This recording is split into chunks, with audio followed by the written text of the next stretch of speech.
colleague Sabrina Singh briefed on Tuesday, the construction of the two portions of the JLOTS system, both the floating pier and the Trident Pier or causeway, have been completed and are currently positioned offshore at the port of Ashdod awaiting final movement. While I'm not going to provide a specific date, we expect these temporary piers to be put into position in the very near future, pending suitable security and weather conditions. In the meantime, the motor vessel Sagamore departed Cyprus today, loaded with humanitarian aid for transloading onto the motor vessel Roy P. Benavidez, which is currently off the coast of Ashdod, to begin the process of staging humanitarian aid. And once the floating pier and the Trident Pier are in position, this will allow for the Benavidez to transload the aid to logistics support vessels and delivery, while the motor vessel Sagamore is back in Cyprus to enable loading of additional aid. As you are aware, it's a complex operation which requires close coordination with many partners. The United States is joining an international community-backed effort led by USAID with support from the United Nations, the World Food Program, the Republic of Cyprus, other partner nations, and the IDF to expand the delivery of humanitarian assistance via a maritime corridor to the people of Gaza. We're grateful for the continued partnership and cooperation of all involved in this important effort, and we'll be sure to keep you updated as the JLOT system becomes operational. Switching gears, Secretary Austin hosted German Federal Minister of Defense Boris Pistorius today here in the Pentagon for a bilateral meeting to discuss ongoing efforts to support Ukraine in their fight against Russian aggression. The two leaders also exchanged views on the upcoming 75th anniversary NATO-Washington summit in July and addressed broader security issues to include challenges in the Indo-Pacific region and our nation's mutual commitment to global stability and NATO's strategic goals. A full readout from the meeting will be posted to the DoD website later today. Following his meeting with Minister Pistorius, Secretary Austin departed the Pentagon to travel to South Carolina, where he'll deliver the commencement address at South Carolina State University tomorrow. He'll also visit Fort Jackson to meet with troops, swear in some of our newest recruits joining the U.S. military, and see the Army's Future Soldier Preparatory Course. And finally, after joining NATO last year, Finland forged a new tie with the Department of Defense when they signed their formal state partnership agreement with the Virginia National Guard at a ceremony in Helsinki on May 2nd. While only recently formalized, the partnership between Finland and the Virginia Guard goes back to 2001, when the 29th Infantry Division of the Virginia Army Guard deployed with Finnish Defense Forces as part of Stabilization Force 10 in Bosnia-Herzegovina. The National Guard State Partnership Program now includes 89 partnerships with 106 nations around the globe, and I would encourage you to reach out to National Guard Bureau for more information. With that, I'm happy to take your questions. We'll start off with Associated Press' Tara. Thanks, General Ryder. First on Rafah and then a second topic. The president yesterday said that depending on what happens in Rafah, he may also pause potentially artillery and weapons shipments to Israel. And a senior administration official said earlier this week that JDAM kits were possibly under consideration as something else that might be paused. Can you give us an update on these shipments, one, the 2,000-pound and 500-pound bombs that are already paused, and whether the Pentagon has received any requests to pause additional weapon shipments? Yeah, first, let me just say up front, Tara, that as you heard both Secretary Austin and the President say, our commitment to Israel's inherent right to self-defense remains ironclad. And as you know, we've provided billions of dollars in security assistance to Israel. We've supported their efforts to defend themselves, most recently Iran's unprecedented attack. So there should be no question that we will continue to stand by Israel when it comes to their defense. Also, as Secretary Austin and the President highlighted yesterday, we're currently reviewing some near-term security assistance. Specifically, we paused one shipment of weapons consisting of 1,800 2,000-pound bombs and 1,700 500-pound bombs. We've not made a final determination on how to proceed with the shipment, and not going to get into hypotheticals. Again, we've been very clear on our views as it relates to Rafah and any ground operations there, and I'll just leave it there. What would, determine your final decision on whether to send weapons? What do you need from Israel in order to send them weapons, or to determine that you're not sending weapons? Yeah, I'm not going to get into hypotheticals. As I mentioned, we have paused one shipment, and of course we're continuing to discuss with Israeli officials, their plans as it relates to Rafah and addressing the Hamas threat. Okay, and on a separate topic, on Friday, a Florida sheriff deputy shot and killed senior airman Roger Fortson. He was in his own off-base apartment. The deputy entered the apartment, shot, and killed him. Has Secretary Austin been following this? Is he concerned at all? Has he reached out to the family? And are there any kind of greater concerns about all the military personnel that live in off-base housing when you have law enforcement coming responding to a call? Yeah, well, first of all, the Secretary is following this closely, and I would like to offer our thoughts and prayers to Airman Fortson's family. We are, of course, saddened at the loss of one of our own. I know that his death is currently under investigation, so I'll have to refer you to the Florida civil authorities for any questions about what happened. But we do know that his family is grieving, and we offer our sincere condolences. Has the Secretary reached out to the family? That's my own. Tell him. Have a little more detail on the pier. You said the Sagamore is underway. It'll load onto the Benavidez, and then the Benavidez will load onto smaller ships. Is that Yeah, so the way to think of this, Tom, sure. The way to think of this is in this period of time that we have before the pier becomes operational, we're essentially using that time to get ahead. And since the Sagamore has been loaded with humanitarian assistance, by transloading that onto the Benavidez is essentially in position to immediately start loading that onto the floating pier for subsequent shipment to the causeway and delivery to the shore. since the Benavides will be on the scene, so to speak, the day we pull the trigger and start operations, that then frees up the Sagamore to go back to Cyprus to load up with additional aid. And then once this process gets going, the way to think of this is you'll have that floating pier several miles offshore. Ships will go directly from Cyprus to the floating pier to unload. But because we're, again, waiting for the appropriate security and weather conditions to kick this off, we're going to use that time to our advantage to move forward. So Benavides will unload onto the pier itself? Correct. And then do we know who will be driving the trucks along the causeway to the beach? So there will be non-U.S. civilian contractors that will be driving those vehicles on the causeway onto the beach. Okay, Phil. Oh, real quick on the Benavides and all that. Is that going to be the regular rhythm for you all, or is that just what you're going to do to prime the pump and That's shut just things priming out? the pump, right? So yeah. So essentially, after that, what will happen is the floating pier will be available for vessels to dock at, to transload onto the logistics support vessels, and so. It could be the Benavides, it could be the Sagamore, it could be other ships, again, that are picking up aid in Cyprus and bringing it to that floating pier. And then on the pause and some munitions, could you explain a little bit about, why those munitions were paused? And give us a sense, if you could, if Israel's trying to attack, underground facilities used by Hamas, why those wouldn't be appropriate for that mission? Well, again, as we assess the situation in Rafah, we made the decision to pause this one shipment. Again, as I highlighted, a final determination has not been made on how to proceed with that shipment. But specifically, we're focused on the end use, especially rather focused on the end use of the 2,000-pound bombs and the impact that they could have in a dense urban setting, as we've seen in other parts of Gaza. So that's something that we'll continue to look at. Now, again, looking at the broader context of the U.S.-Israel relationship, as I highlighted, we're going to continue to support Israel and its defensive needs in terms of the capabilities they need to defend himself. So, again, we're talking about one shipment consisting of those 2,000 pounds and 500-pound bombs. Thanks. Pat, just quickly, the 2,000-pound bombs. Can you say the last time there was a shipment of the 2,000-pound bombs to Israel? I don't have that information to provide, though. Thank you, General. So yesterday, the president acknowledged that Palestinian civilians have been killed by U.S.-provided weapons. Do you have a number of how many or assessment of how many civilians were killed by these weapons, and does the Secretary feel any moral obligation to kind of make that assessment? I don't have a number, Fadi. Again, as we've said from the beginning, the loss of any innocent lives in this conflict are tragic. We've been very clear from the start with our Israeli partners that we expect that they will employ any capabilities we provide them in accordance with the law of armed conflict and international humanitarian law. And that has been a consistent and steady conversation that we've had with them from the beginning, and it continues to now. So again, as they contemplate how they will approach Hamas in Rafah, we certainly have provided our thoughts on how to best do that to take civilian safety and humanitarian assistance into account, and we'll continue to have those conversations. You're talking about expectations. However, as you just mentioned before, that one of the consideration about the 2,000-pound bomb is the density of the population in Rafah and how they were used before in other locations by Israel. Why didn't you restrict before the use of these bombs, knowing that Gaza is one of the most densely populated areas in the world? And were you expecting something different? Was it a mistake not to restrict the use of these bombs in Gaza? Well, look, a couple things. First of all, again, we've been very consistent from the beginning in terms of how we believe that Israel should approach addressing the threat of Hamas, about the importance of precision in going after Hamas. And we've also been very clear that more needs to be done to ensure the safety and security of civilians, innocent civilians in Gaza. And I don't have to tell you, again, the challenging environment here with an adversary that, again, embeds itself amongst the civilian population. That said, we absolutely do not want to see innocent lives lost in this tragic conflict. So, again, we're going to continue to consult with Israel as they look at how to address Hamas in Rafah, and we will continue to do what we can to not only ensure that civilian safety is taken into account, but also look at how we can continue to get humanitarian assistance, whether it's by land, sea, or air, to help the people of Gaza. This is technical. Is there any interest in the Pentagon to look into how many civilians were killed by U.S.-provided weapons? Look, Fadi, right now there's an ongoing conflict between Hamas and Israel, and we understand the complex and dynamic nature of that conflict. So our focus right now is on getting humanitarian assistance into Gaza, also continuing to ensure that Israel has what it needs to defend itself. And again, I'd highlight just several weeks ago when they were attacked by Iran in an unprecedented air attack. So those threats are real. And at the end of the day, what we're all working toward, alongside many partners in the international community, is a situation where Israelis and Palestinians can live next to one another in peace. There can be security and stability in Gaza and the region. And again, we'll continue to work toward that. Let me go to Chris. Thanks, Pat. Just a quick clarification on the munitions.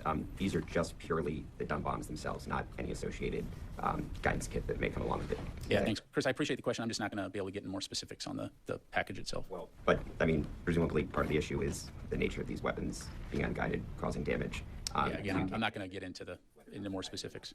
Yeah, I mean, you know how these systems work, right? You have bombs, which are essentially dumb bombs that you put JDAM kits on, but as it relates to this particular shipment, I'm not going to get more specific on the details of that beyond what I've already provided. Let me just go to the phone here real quick. Washington Post, Ms. Ryan. Hey, Pat. Thank you. I have a couple questions. First of all, could you speak to the DoD assessment of what impact, if any, the pause in these particular weapons will have on Israel's ability to continue its campaign, or anything about what you guys think the impact will be, or maybe there will be no impact? And then I have another question. Yeah, so I appreciate the question, Missy. I'm not going to get into assessing Israeli military operations and their readiness and potential impact on operations. Again, I think as we've highlighted, as we see the operations being conducted in Rafah, and as we assess those, the decision has been made to pause this one shipment. So I won't go beyond that. And your follow-up? Yeah, so my other question is related to what Kirby said earlier at his gaggle about how, the United States is hoping that Israel doesn't launch a full-fledged offensive into Rafah City, but that the U.S. will continue to work with Israel on other things, including sealing the border between Gaza and Egypt, and also helping Israel target leaders, including Sinwar, that the U.S. is doing on an ongoing basis, he said. And so I'm just wondering if you could provide any more detail on those two activities, since they're military activities, like what exactly is happening vis-a-vis trying to make the border more secure, and then on the targeting front, because it's a little bit confusing about the targeting, because I thought the U.S. was not providing targeting assistance. Yeah, thanks, Missy. To be unfortunately unsatisfying, I'm not going to have more details to provide, other than, again, broadly speaking, we understand and support Israel's right to defend itself. And of course, as an important partner and ally, we're going to continue to consult with them, as we have been from the beginning, on how best to do that. But as it relates to those specifics, I don't have anything to provide beyond what Mr. Kirby already passed along. Okay, let me go to Jeff Shogel, Task and Purpose. Well, thank you. You had mentioned that the incident in Florida is under investigation, but I'm just wondering, does the Defense Department have any advice or words for airmen at Hurlburt who may be feeling pretty angry right now over this incident? Yeah, thanks, Jeff. Again, a tragic situation here. As I mentioned, we're certainly, saddened by the loss of our airmen. We obviously need to allow the investigation to run its course. I don't want to get ahead of that, but we certainly never want to see our airmen or any military member or any part of our DoD family be put into a situation like this. So, again, we need to allow time for the investigation to run its course, and we'll certainly have more to say once we've had the opportunity to see that. Thanks. Laura. Thank you. I was hoping you could give us DoD's assessment of Israel's campaign in Rafah right now. They've been doing airstrikes for weeks. My understanding is they evacuated 100,000 people from a certain area. Now they are bombing and on the ground in a certain part of Rafah. Can you say if that's generally correct, and does DoD assess that this is still a limited operation? Yeah, so we do assess at this stage that it is a limited operation. As I'm sure you can appreciate, I'm not in a position, nor would I provide an operational briefing on behalf of Israel. But yes, it's all indications are at this time that it is a relatively limited operation meant to secure that area. And so again, we'll continue to assess and monitor. That's all I've got at this point. Have the Israelis briefed DoD on any additional plans to move further into Rafah or to expand the scope of the operation? I don't have anything to pass along in that regard. Thank you, sir. Thank you, General. To what extent do you know that Hamas is on board with the JLOTS plan? Is there direct communication between U.S. military leadership and Hamas leaders to make sure that they're not going to try to scuttle this? And then what happens if things go terribly wrong on the beach front? Is it Israel's responsibility, or does the U.S. have contingency plans if Hamas were to attack the pier itself? Yeah, so to answer your question, no. No conversations between DoD and Hamas.